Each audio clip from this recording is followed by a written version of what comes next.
Bonjour à toutes et à tous, c'est l'été. On a envie de chaleur, de légèreté et d'optimisme. C'est un peu l'idée de ce deuxième hors-série ASV de l'été. Cette année, Sophie a tendu son micro à 4 ASV inspirantes qui se sont engagées dans un projet au sein de leur clinique. Elles nous feront part de ce qui les anime, de leurs envies, de leurs motivations, de leurs réflexions sur une profession qu'elles exercent avec le cœur. Vous les entendrez aussi parler des difficultés qu'elles ont su surmonter, sans tabou. Une preuve, s'il en fallait, qu'il y a 1000 façons de s'investir en tant qu'ASV. Belle écoute! Bonjour à tous et bonjour à toutes. Aujourd'hui, sur notre hors-série de l'été spécial ASV, j'accueille Corinne Ferraud. Bonjour Corinne. Bonjour. Alors Corinne, tu as 32 ans. Tu es ASV responsable soins et coordinatrice de clinique au sein de Animal Clinic en Moselle depuis 6 ans.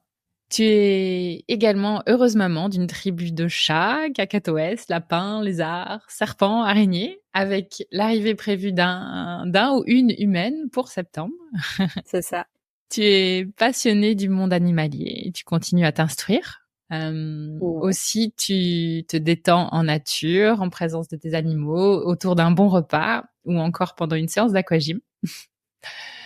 Alors aujourd'hui, on est là pour parler d'un très chouette projet qui est celui de la récupération de fruits et légumes d'un magasin local pour le plus grand bonheur de tes patients DAC. Mais avant cela, j'ai quelques questions de mise en bouche. Corinne, est-ce que tu es prête? Je suis prête, je t'écoute. Alors la première question, qui est la question traditionnelle, pourquoi ASV? Alors ASV, c'est un métier très enrichissant. Je dirais qu'il est, on peut pas s'ennuyer quand on est ASV. Il est riche en émotions, riche en contacts, que ça soit avec les animaux, avec leurs propriétaires, leurs parents. C'est toujours plein de rebondissements, même si on a des tâches qui peuvent être une autre certaine routine répétitive. En vrai, il n'y a jamais une journée qui ressemble à l'autre. Donc ça, c'est vraiment chouette de se lever le matin et au final de pas savoir comment va se passer la journée. Après, c'est un métier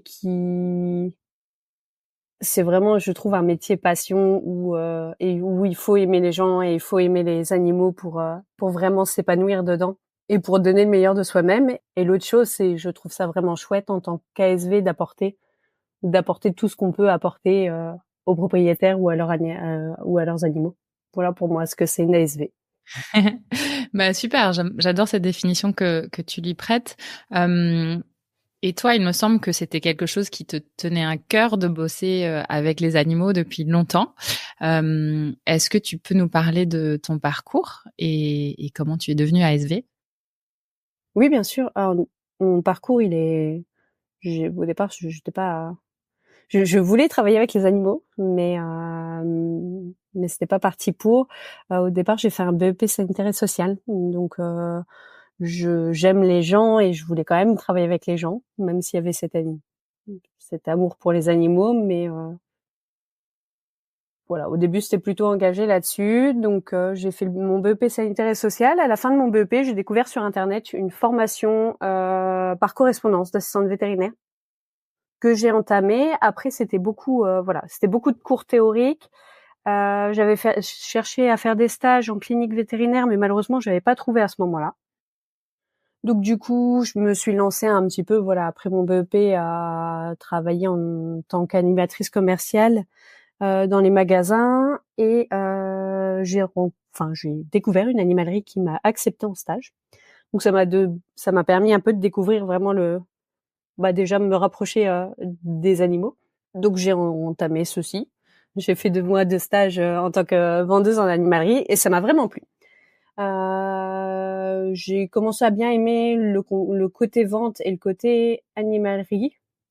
Ça m'a permis d'apprendre pas mal de choses, en fait, découvrir aussi que l'animal, ça commence par de l'entretien, par nettoyer les cages, par nettoyer les gamelles, le fait de découvrir aussi qu'on peut participer au bien-être parce que en tant que vendeur, suivant les conseils qu'on va apporter, ça va avoir un tout autre impact euh, auprès du propriétaire qui souhaite adopter. Et donc j'ai découvert ce milieu-là. Après mes stages, il a fallu que je retravaille un petit peu, donc j'ai fait aide à domicile encore. Et puis j'ai trouvé un bac professionnel qui me reprenait donc en session adulte pour pouvoir me former sur la vente. Et à la fin de ce bac que j'ai obtenu, j'ai pu trouver une place en animalerie. Donc je suis restée 3 ans quasi, oui 3 ans, dans la même entreprise en tant que vendeuse. Je m'éclatais vraiment. Je faisais du mieux que je pouvais. Je jouais le jeu avec les enrichissements sur les animaux. Je conseillais au mieux les propriétaires. Et en discutant avec le vétérinaire qui suivait nos animaux à l'animalerie, on discutait tous les deux parce qu'il travaillait avec sa femme, qui elle reprenait, suivait beaucoup les animaux et à chaque fois j'échangeais avec elle. Et du coup, en discutant, je lui ai expliqué que j'avais fait une formation d'assistante vétérinaire, mais j'avais jamais pu découvrir le milieu véto. À la base, c'était ça mon idée première. Et il m'a un peu poussée à postuler. Sans le dire vraiment, mais en gros en me disant il faut postuler, mais voilà, à pire qu'un non, tu risques rien. Donc je suis ressortie de cette conversation en me disant bon, je vais quand même postuler chez lui, mais je sais pas si on s'est compris.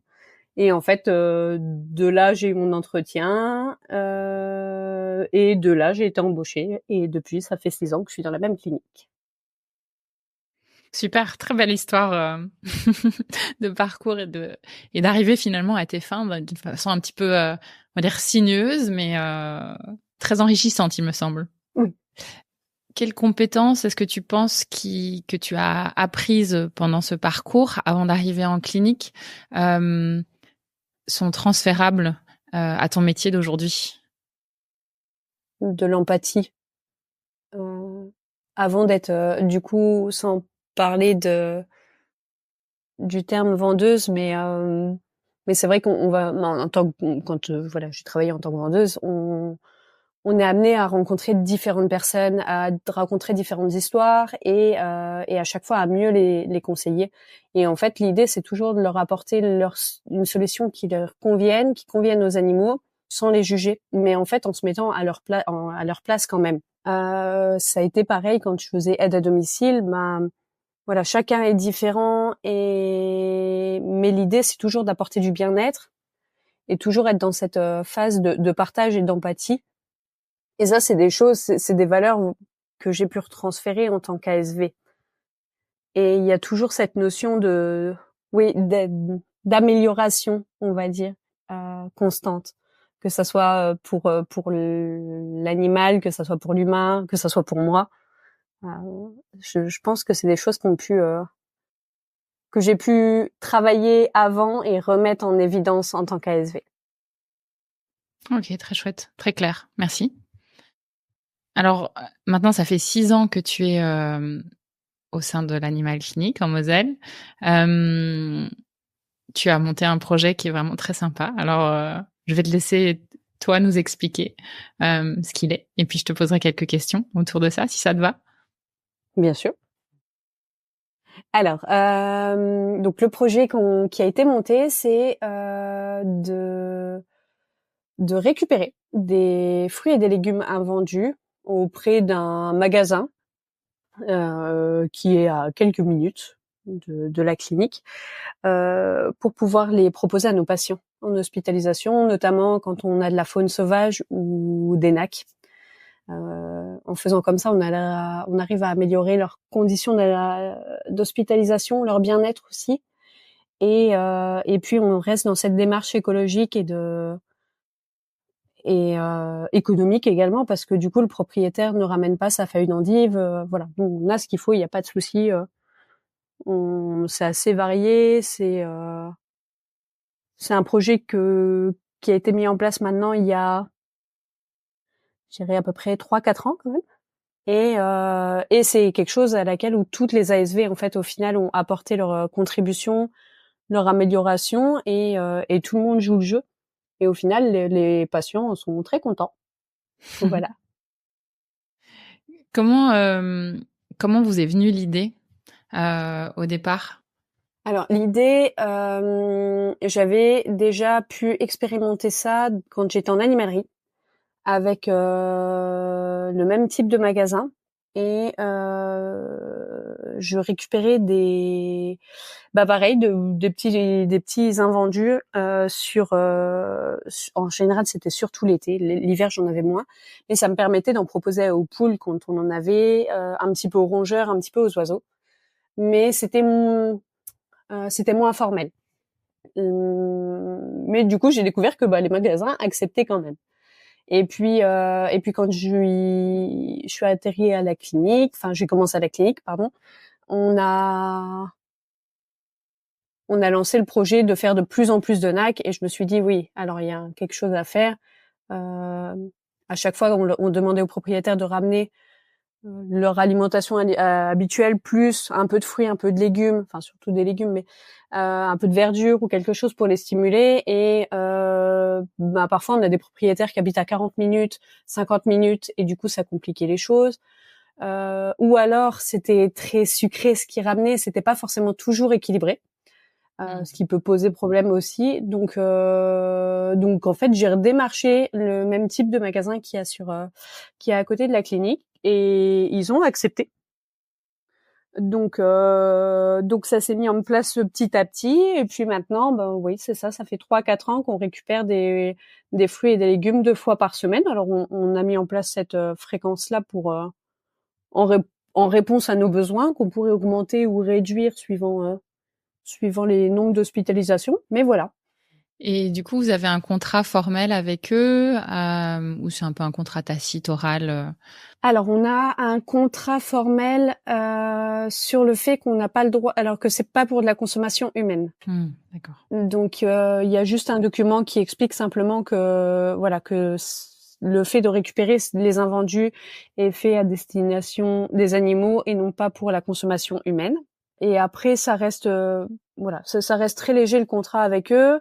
On leur avait proposé de citer leur nom au cas où, mais c'est pas quelque chose qu'ils ont souhaité partager. Donc voilà, ça reste très très.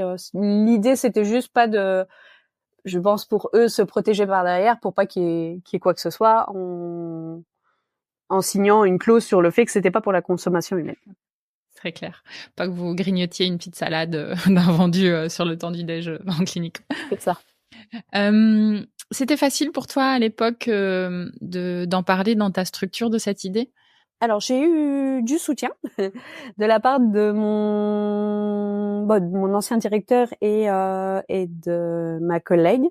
Quand j'ai eu cette idée-là, on y allait un petit peu à tâtons, en déjà démarchant, alors en sachant que je leur avais envoyé un mail et ils m'ont répondu plusieurs mois après quand même. Donc au départ c'était un petit peu une idée et puis il a fallu un peu lancer tout le monde, que chacun ait un peu cherché les fruits, les légumes et tout ça. Mais au final ça a été vraiment assez fluide. Au final tout le monde a suivi le mouvement et tout le monde a soutenu cette initiative-là. Donc au global, est-ce que tu as rencontré des freins, des difficultés? J'ai l'impression que non, mais peut-être tu me diras le contraire. Non, aucun frein. Bon, hormis au début le temps.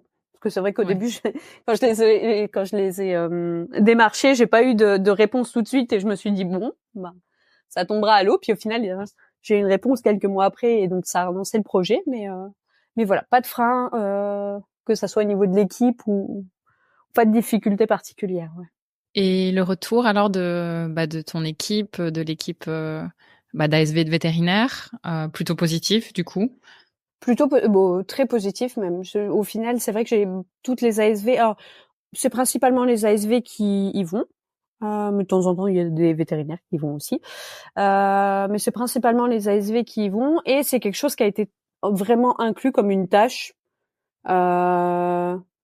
Une tâche assignée à leur rôle, en fait. Et le retour de vos patients et de leurs propriétaires?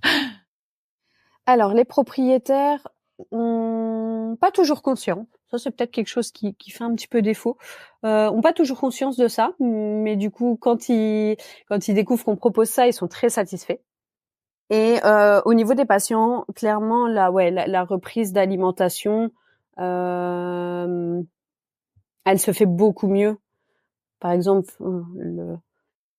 le patient principal qu'on va avoir, ça va être le lapin en arrêt de transit, suivant la cause bien évidemment et suivant son état. Mais c'est vrai qu'au niveau de la stimulation alimentaire, la reprise alimentaire en général se fait sur de la verdure plutôt que sur le foin ou le granulé. Donc on voit qu'il y a clairement un stimuli là-dessus et vraiment on a de meilleurs résultats sur la reprise. C'est beaucoup plus rapide en tout cas. Très chouette. Quel conseil est-ce que tu donnerais, parce qu'évidemment il y a pas mal de gens qui vont nous écouter, qui auront envie de mettre soit de ce genre de projet en place ou autre chose, qu'est-ce que tu leur dirais? Est-ce que tu aurais des conseils à leur apporter? Déjà avoir du coup l'accord, ou que ça soit de la direction, voilà. Faut quand même que chacun soit d'accord, mettre en place quelque chose d'assez quand même officiel avec le magasin. Hein. Et après l'autre part, ça va être simplement il y a une sorte de respect envers ce magasin. Donc c'est-à-dire qu'ils nous fournissent leurs invendus, nous on s'engage à venir, mais si on ne peut pas venir, on les prévient. Et l'autre chose aussi, c'est que du coup j'ai toutes les ASV qui jouent le jeu. Et quand j'ai une ASV qui ne peut pas y aller pour X ou Y raison, j'ai quand même quelqu'un qui pourra y aller. Voilà les conseils que je peux apporter, c'est pour que ce genre de projet, là on est vraiment dans un projet partage et c'est pas forcément évident. Après on pourrait très bien attribuer le rôle à telle personne. Mais l'idée c'est que oui, chacun joue un peu le jeu et que chacun comprenne l'utilité parce qu'une ASV qui va aller chercher, elle va comprendre l'utilité et elle va dans ces cas-là plus le proposer systématiquement aux patients, alors que quelqu'un qui est moins dans le projet va peut-être moins le proposer aux patients aussi. Ouais, c'est un très bon point. Donc communication et partage quoi. Ouais. Ça me permet de rebondir. D'ailleurs, on n'a pas été en détail au début sur parce que tu es ASV responsable soins et coordinatrice de clinique. Peut-être, est-ce que tu peux nous expliquer un peu plus en détail à quoi correspondent tes tâches du coup sous ce rôle-là? Alors sur les tâches de responsable soins, ça va être du coup le développement du pôle soins et le pôle chirurgie. Le fait d'uniformiser les méthodes de chacun, identifier les difficultés qu'on peut rencontrer au quotidien, donc que toutes les ASV ou les vétérinaires de soins, bien évidemment, ou de chirurgie peuvent rencontrer et proposer des axes d'amélioration. Alors ça se fait pas seul, ça se fait avec l'équipe de soins ou l'équipe de chirurgie. Mais ça va être mon gros pôle et s'assurer que les protocoles soient respectés et qu'on soit toujours aussi dans cette démarche d'amélioration. Donc quand on identifie quelque chose, il faut qu'on trouve une solution et puis parfois on a des projets et qu'on peut pas mettre en place mais qu'on remettra en place 2-3 ans après et qui fonctionneront ou qui fonctionneront pas et qu'on remettra sous le coude. Mais voilà, il faut quand même toujours cet axe de changement et d'amélioration constant. Et pour la partie coordinatrice de clinique, l'idée ça va être au même titre un peu que le responsable de soins, sauf que là ça va plus être l'ensemble de la clinique, ça va permettre de mettre en évidence toutes les problématiques qu'on peut rencontrer, proposer des solutions, identifier les acteurs. C'est pas au coordinateur de trouver les solutions, mais par contre c'est au coordinateur de savoir qui placer où pour pouvoir trouver des solutions. Mon rôle aussi, ça va être d'accompagner beaucoup ma directrice de clinique, donc l'appuyer constamment. Après, on fait partie d'un groupe vétérinaire, et donc après, il y a le lien avec le GIE aussi, donc avec le bureau pour transmettre tout ce qui va être un peu plus administratif, transmettre de la RH, voilà. Merci pour ces précisions, très clair. Pour clôturer, j'ai quelques questions et je te demanderai de répondre le plus spontanément possible. Ok. Prête ? Prête. Qu'est-ce qui te fait lever le matin pour aller travailler ?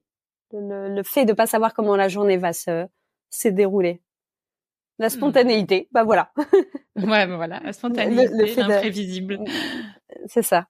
Très bien. Et à l'inverse, qu'est-ce qui te fait parfois traîner la patte? Alors là, ça va être les situations un peu plus compliquées. Quand on a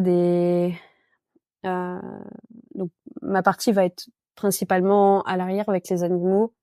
Donc c'est vrai quand on a des patients hospitalisés avec des propriétaires peut-être moins investis que mes valeurs en tout cas. Suivant les situations, ça peut être vraiment très compliqué de se dire qu'on va recroiser ces personnes-là, qu'il va falloir rééchanger sur certains points. Il peut y avoir une certaine forme de tristesse et à l'inverse, quand on rencontre des parents d'animaux qui sont super investis et qui aiment leurs animaux et on voit l'animal se dégrader malgré tout et qu'on est confronté vraiment à cette souffrance et à cette mort. C'est quelque chose qui est assez difficile et je pense qui sera toujours difficile. Selon toi, quelles sont les compétences, les qualités à avoir pour être un ou une bonne ASV et surtout kiffer son boulot? Pour moi, une bonne ASV, c'est de l'investissement. C'est quelqu'un qui s'investit aussi bien émotionnellement que par de la formation, qui a toujours envie de bouger et de changer. C'est quelqu'un quand même avec des valeurs aussi. Je pense que un bon ASV a quand même une certaine valeur du cœur. Cette notion de toujours apprendre aussi, parce que dans le milieu vétérinaire, on est toujours en constante évolution et en constante progression, et c'est vrai qu'il faut avoir envie d'apprendre. Et il faut l'accepter aussi d'avoir envie d'apprendre. Il faut pas je pense que c'est compliqué d'être ASV et de se dire bon, je connais tout, j'ai plus rien à apprendre. Parce qu'au final tout est en mouvement constant. Et le jour où on arrêtera d'apprendre, c'est qu'on arrêtera en fait de faire son travail correctement. Faut accepter le changement aussi. C'est des choses qui sont pas évidentes et c'est vrai que dans le milieu vétérinaire qui est vraiment tout le temps en mouvement, c'est des choses qui sont pas toujours faciles à vivre. Et puis bien évidemment, il faut aimer les animaux et il faut aimer les gens. Donc ça a pas de voilà. Ça, c'est la condition sine qua non quand même. Le mot de la fin, ASV, c'est? Une passion. Super. Merci beaucoup Corinne pour cet entretien, ce moment d'échange. C'était un plaisir pour moi et aucun doute ce sera un plaisir pour toutes les personnes qui nous écoutent. Merci beaucoup Sophie. Si vous avez aimé cet épisode, n'hésitez pas à le partager à vos amis, à vos collègues, à tous les vétérinaires que ça peut intéresser et ou à lui laisser 5 étoiles. Ça aide vraiment ce podcast à se faire connaître et à se développer. Il me reste à vous souhaiter une très belle journée et surtout prenez soin de vous, de votre famille, de vos collègues et de vos patients.